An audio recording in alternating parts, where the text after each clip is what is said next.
தாங்க நாங்க ஊருக்கு போற டைம்ல லைனா அந்த மாதிரி தாங்க நாங்க கேட்டதுக்கு நாங்க பாக்குறோமா, நாங்க எல்லாம் நஷ்டிடுமா இல்லமா கம்பத்தை மாத்திரமா அப்படி நாங்க ஏன் ஒண்ணுமே பண்ணலீங்க.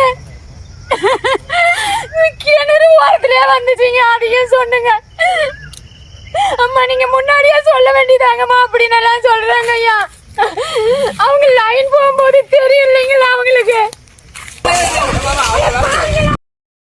ஹாய் ஹலோ ஃப்ரெண்ட்ஸ், ஏதாச்சும் பண்ணுறோம். நான் எங்கேருந்து ஸ்டார்ட் பண்ணணும்னு எனக்கு ஒன்றும் புரியல. ஏன் நமக்கு இயற்கை தேவைப்படுது, ஏன் நமக்கு மலைகள் தேவைப்படுது, ஏன் நம்ம தண்ணி குடிக்கிறோம், தண்ணி சுத்தமாக தேவைப்படுது. இப்படி நாங்கள் டெய்லி அன்றாட வாழ்க்கையில் எல்லாமே நமக்கு தேவைப்படுது. காலையிலேருந்து நைட்டு வரைக்கும் காய்கறி சரி, கீரை வகைகள் சரி, பழங்கள் சரி, எல்லாமே நமக்கு இதெல்லாம் இயற்கை தான். இந்த இயற்கையை நாம் அழிச்சிட்டு என்ன பண்ண போகிறோம்? என்னதான் நம்ம நிலாவுக்கு போனாலும் சாப்பாடு கொண்டு போகணும், என்னதான் நம்ம ஐடி கம்பெனியில் ஒர்க் பண்ணாலும், கோடிக்கணக்கில் சம்பாதிச்சாலும், பெரிய பெரிய பில்டிங்ல வாழ்ந்தாலும் அதுக்கு தேவை சாப்பாடு தான். சாப்பாடு நீங்க விட்டுட்டு வெறும் புரோட்டீனு இல்லை இந்த வே புரோட்டீனு இதே சாப்பிட்டுக்கிட்டு இருந்தா நீங்க சீக்கிரமா செத்து போயிடுவீங்க. இந்த உணவு, இந்த இயற்கை சம்மந்தப்பட்ட நல்ல காத்து சரியா இல்லைன்னா, பொல்யூஷன் இருந்தா ஆக்சிஜன் சரியா இருக்காது, நம்ம ஆக்சிஜன் வாங்க முடியாது, அப்புறம் வாழ்றதே கஷ்டம். நம்ம வானத்துக்கு இப்போ டெய்லி நம்ம பட்டாசு ஒடிச்சுக்கிட்டே இருந்தா அது வானத்துல போய் என்ன ஆகும்? அப்புறம் நமக்கு நல்ல காத்து கிடைக்காது. இப்படி நிறைய விஷயம் இருக்கு. இதை நாம அழிச்சு என்ன சாதிக்க போறோம்? நான் இதை ஏன் பேசுறேன்னா, நேத்து நடந்த ஒரு சம்பவம். கள்ளக்குறிச்சியில ஒரு கிராமத்துல வாழ்ற ஒரு குடும்பம் விவசாயம் பண்ணிக்கிட்டு இருக்கு.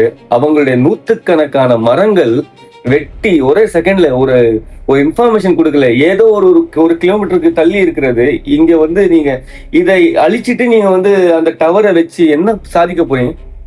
கொஞ்சம் தள்ளி வைக்கலாம், அந்த இடத்துல தான் வைக்கணுமா? ஒரு இன்ஃபர்மேஷன் பண்ணாம பட்டுன்னு மரத்தை வெட்டி அந்த பொம்பளை அழுதுகிட்டு இருக்கு. அந்த மரத்தை கட்டி பிடிச்சி அழுது. இன்னைக்கு இன்னொரு செய்தி கேட்டேன். ஆவின் பால் கிடைக்க மாட்டுது, பற்றாக்குறை இருக்கு, சரியா நமக்கு வாங்க முடியல சொல்லி ஒருத்தங்க மாடு மேய்க்க சொன்னா, ஆடு மேய்க்க சொன்னா அது இழிவா பேசுறது. என்ன எல்லாரையும் நம்ம மாடு மேய்க்க சொல்றீங்களா சொல்லி? யார் ஒருத்தன் இயற்கையை பத்தி பேசிக்கிறானோ, இயற்கையை நேசிக்கிறானோ அவன் பின்னாடி போங்க, அவனை நேசிங்க. நீங்க அவன் தான் உண்மையா இருக்கான்னு சொல்லி யார் இருந்தாலும் சரியாது.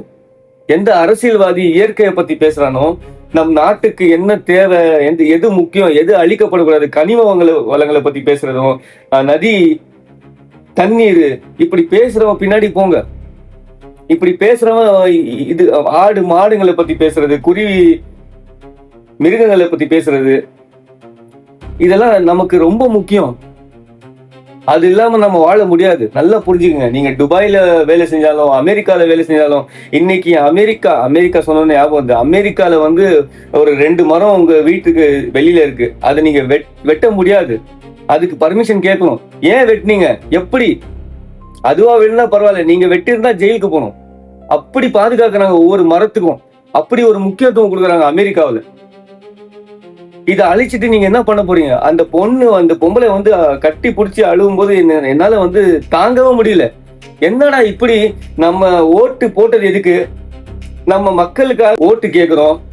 அடிக்கடிக்கு மக்களுக்காக நான் உண்மையா இருப்பேன், மக்களுக்காக நான் பணி செய்வேன், எந்த அவமானத்தையும் தாங்குவேன்னு சொல்றது இந்த அரசியல்வாதிங்க. இதேதான் தொடர்ந்து நடந்துக்கு.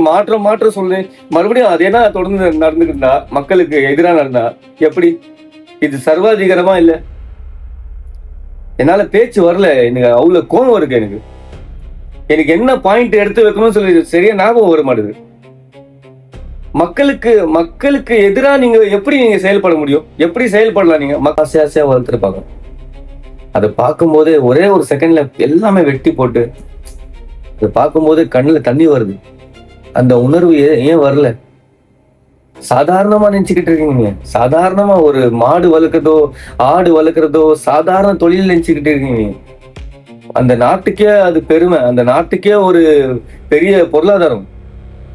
அந்த குடும்பம் எவ்வளவு பாதிக்கப்பட்டிருக்கும், எவ்வளவு கஷ்டப்பட்டிருக்கும். ஒன்றும் இல்லைங்க. இன்னைக்கு மொட்டை மாடியில, வீட்டுக்கு வெளியில எத்தனை பேர் செடி போயிட்டு வாங்கிட்டு வைக்கிறீங்க.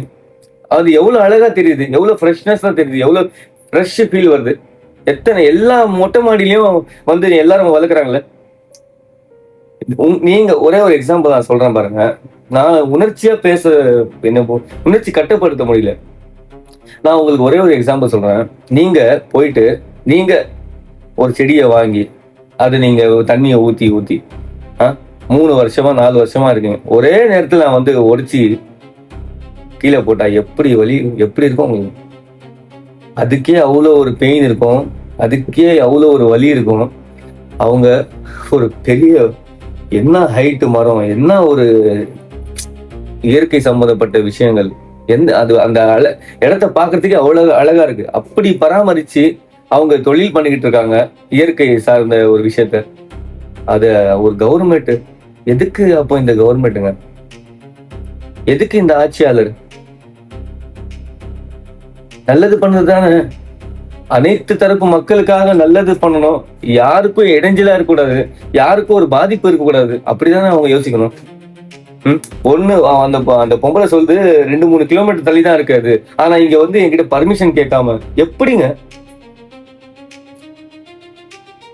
இன்னைக்கு அமெரிக்கால அவங்க சொந்த மரத்தையே அவங்க வெட்டுறதுக்கு உரிமை இல்லை.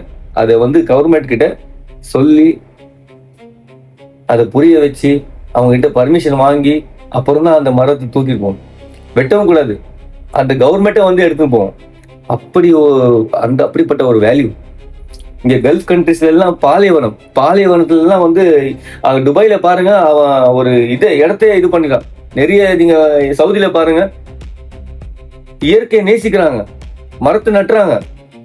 எப்படி நம்ம பாலைவனத்துல வந்து மண்ணுல வந்து வராது, அவங்க அது யோசிச்சு அது சைனால இருந்து ஆளுங்களை கூட்டு வந்து என்னென்ன பண்ணி இப்போ அங்கிருந்து நீங்க கேட்டிருப்பீங்க, கேள்விப்பட்டிருப்பீங்க, அங்கிருந்து எல்லாம் இப்போ மரம் நட்டு வைக்கிறாங்க, அதை வளர்க்க வைக்கிறாங்க. அவங்க விவசாயம் பாக்குறாங்க, விவசாயம் அவ்வளோ நேசிக்கிறாங்க அவங்க. நம்ம நாட்டுல மரம் இல்லைன்னா இன்னும் வெயில் அதிகமா அடிக்கும். உங்களுக்கு தெரியுமா இல்லையா, கல்ஃப்ல எவ்வளவு வெயில் அடிக்குது? என்ன காரணம்? மரங்கள் இல்லை, மலைகள் இல்லைங்க. அதை நாம அழிச்சு நாம என்ன சாதிக்க போறோம், என்ன பண்ண போறோம்? நான் இன்னைக்கு பேசுறேன் எதுக்காக? நம்ம பசங்க இருக்காங்க, அவங்க வாழணும். நம்மளே இப்படி அழிச்சு போட்டா அவங்க எப்படி? அவங்களுக்கு நல்ல உணவு எப்படி கிடைக்கும்? கார்பரேஷன் தான், எல்லாம் கார்பரேட் கம்பெனி, அவங்க என்ன விலை வைக்கிறாங்களோ, அவங்க என்ன கொடுக்குறாங்க அதான் சாப்பிட முடியும். அப்புறம் சோ புரிஞ்சுக்குங்க தயவு செய்து. மக்களுக்காக நில்லுங்க.